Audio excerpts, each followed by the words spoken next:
Welcome to the deep dive. Okay, let's get into this. Imagine a world where companies aren't just advertising at you, but literally in your dreams. Sounds like something out of a movie, right? But our source material today, well, it dives right into that exact possibility. Yeah, the source is a really interesting paper. It's called Dream Marketing, a method for marketing communication during sleep and dreams.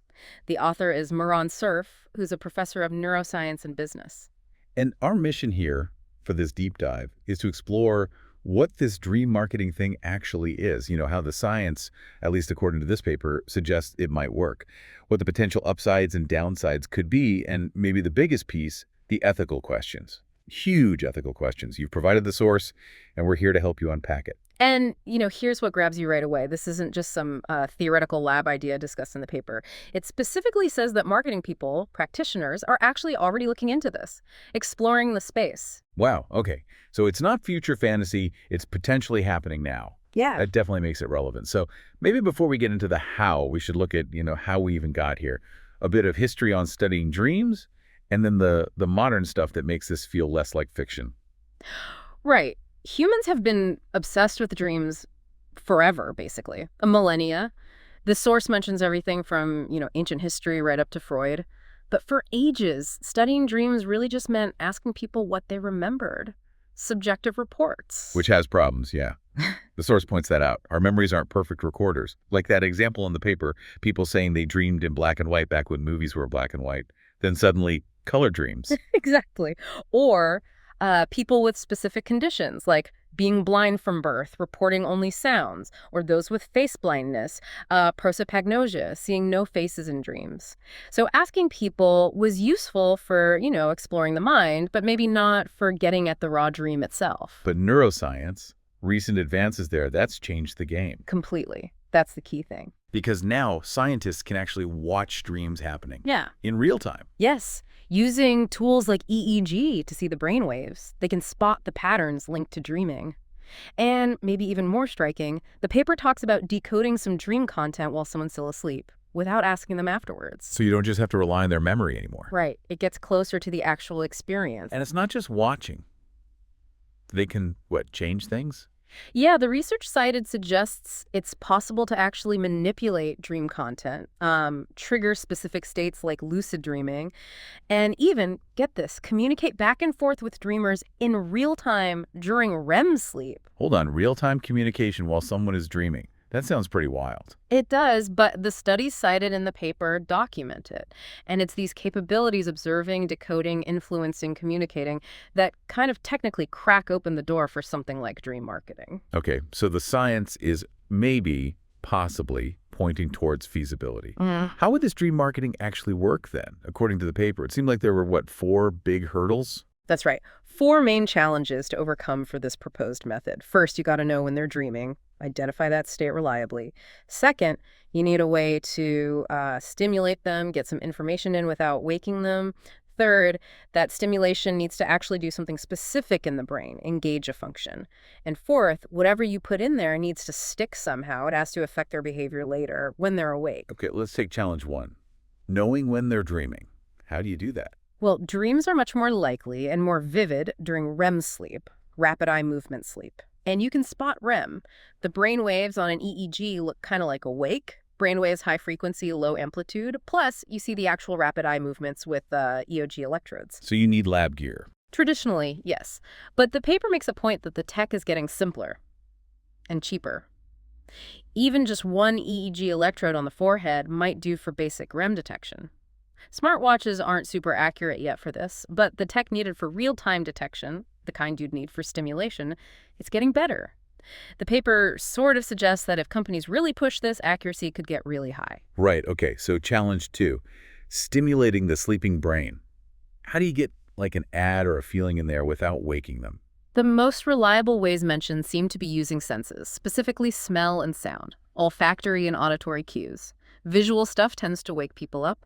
Touch, like tactile cues, can sometimes work to evoke sensations like falling, but often just wakes the dreamer. So smells and sounds, those are the main pathways in. Seems like it. Olfactory cues, smells, are interesting. They can influence the feeling of the dream, the valence. Like The paper mentions rotten egg smell might lead to a negative, unpleasant dream. Rose smell, a more positive one. But not necessarily dreaming of eggs or roses. Not usually, no. That's a key point the paper makes. It shifts the emotional tone more than the specific content, though sometimes content incorporation happens. Interesting. So it's more about the feeling associated with the dream. How do Yeah. they make sure the smell, works right? Yeah, calibration is key.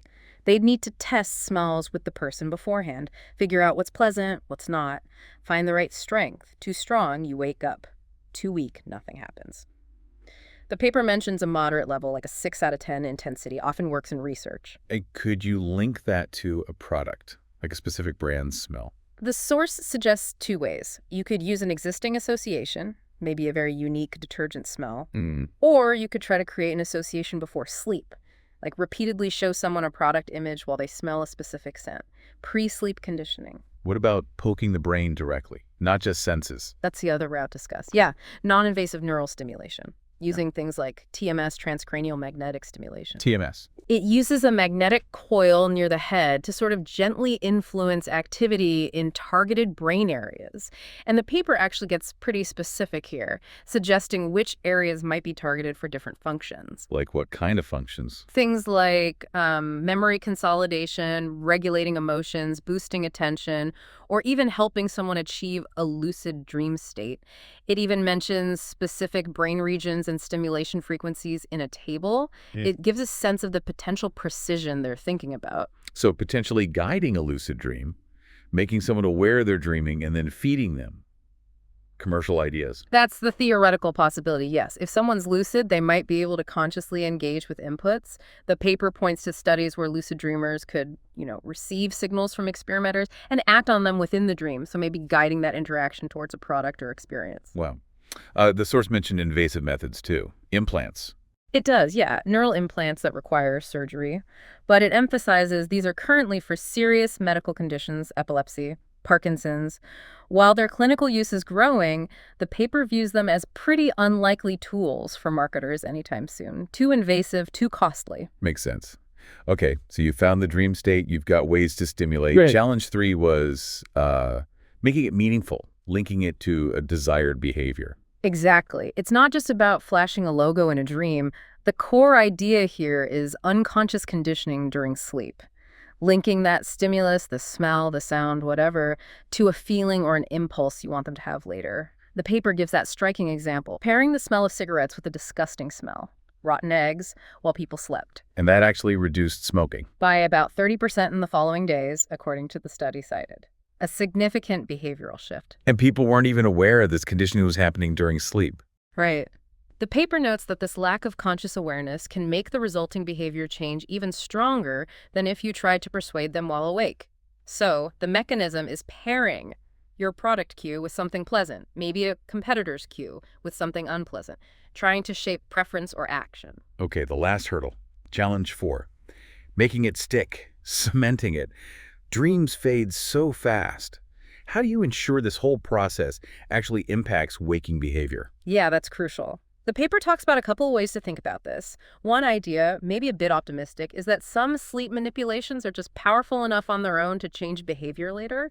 Some research supports this. But the paper recommended a more active approach. Yes, the more conservative and recommended approach focuses on what happens right when you wake up. The kind of surprising insight here is about harnessing that moment of waking, encouraging reflection. Journaling. Why journal? Because even if the dream report isn't perfectly accurate, even if the person weaves in a cue they experienced just as they woke up, like that detergent smell you mentioned, the act of creating a narrative makes it feel personal. It becomes their thought, their experience. So waking them when the cue is present increases the chance they integrate it into their memory of the dream. Exactly. And then interpreting that dream, giving it meaning, makes it even more significant to them. The paper suggests that ideas we feel originated within ourselves are much more powerful drivers of behavior. Waking someone near the prompt helps achieve that. That's a clever way to think about bridging the sleep-wake gap using memory and self-narrative. It taps to how important feeling ownership over an idea is for actually acting on it. Okay? So putting those 4 steps together, detection, stimulation, conditioning, cementing, we see the theoretical roadmap the paper lays out. Now, you might be thinking, okay, sounds complicated, probably just lab stuff. But As you said earlier, the paper insists marketers are already interested. They definitely are. The source points to entertainment execs talking about using sleep science, and then there's that specific Molson Coors beer campaign. They explicitly aimed for targeted dream incubation using soundscapes played before the Super Bowl. Wait, the soundscapes playing all night. You mentioned the science for that specific continuous audio method wasn't really solid according to the paper. That's right. The paper notes the evidence for that particular approach is limited, but the key thing is a major company put real money and effort into trying it. That signals genuine commercial interest, even if the first attempts aren't perfectly aligned with the most robust science yet. And that commercial interest, that's what really throws us into the deep end of the ethical pool, doesn't it? Absolutely. Because if these methods do become more refined, more effective, influencing people while they're asleep when, as the paper says, their mental guards are down, well, that raises some really fundamental ethical problems. Like consent, for starters. Can you really give informed consent to have your dreams messed with? Especially if the process itself might be subtly influencing you already. That's a huge question the paper raises. What does consent mean in this state? It echoes dilemmas neurologists face with other mind-altering situations. And people might just click agree because it sounds cool, right? Like controlling your dreams, lucid dreaming tech. That's another ethical flag. The paper draws a parallel to free online services. You get something seemingly fun or useful, but you might be consenting to manipulation you don't fully grasp. The excitement could overshadow the potential risks. Plus, we don't really know the long-term effects of systematically interfering with sleep like this, do we? Not in this specific context, no. Natural sleep is complex and vital. The paper cautions that widespread, perhaps clumsy, attempts at dream-influencing outside-controlled research could have negative health consequences down the line. Any marketing use would need strong grounding in ongoing neuroscience and clinical safety data. The author mentioned a slippery slope, too. Yeah. The idea that what starts as maybe harmless fun, a dream, directed by a filmmaker, say, could gradually become a tool for much deeper, more pervasive manipulation of our experiences and choices. And it seems the public gut reaction isn't positive. That survey figure was pretty stark, 83%, viewing dream manipulation negatively. It really highlights the public unease. This stuff touches on deep-seated ideas about free will, personal identity. It feels invasive, reminds people of older fears about subliminal ads, even if the science here is different. So the paper's bottom line is caution, transparency, public debate. Definitely. A call for researchers and marketers to be really sober about the risks, to look for safeguards, and to talk openly about this. Especially the paper notes, as the basic tools required might get cheaper and easier to access over time. Okay, so wrapping up this deep dive. Dream marketing isn't flooding our sleeve just yet. The methods in the paper need expertise, often gear we don't have at home. But the underlying science is moving fast, and companies are clearly interested. Exactly. The tools could become more accessible. We might see more companies trying things out, maybe initially with less proven methods like those audio loops, but potentially getting more sophisticated later. So we've looked at the how, the why, the potential pathway laid out in the paper, and these really significant ethical alarms. The paper itself calls for more solid research. Is this truly viable? And critically, what would ethical guidelines even look like, assuming any use is deemed acceptable? Which brings us back to you, the listener. The core concern here really is about vulnerability. So the question to maybe chew on is, if science can open up our dreams to influence, how do we draw the lines? How do we protect ourselves ethically in these states where our conscious defenses are lowered?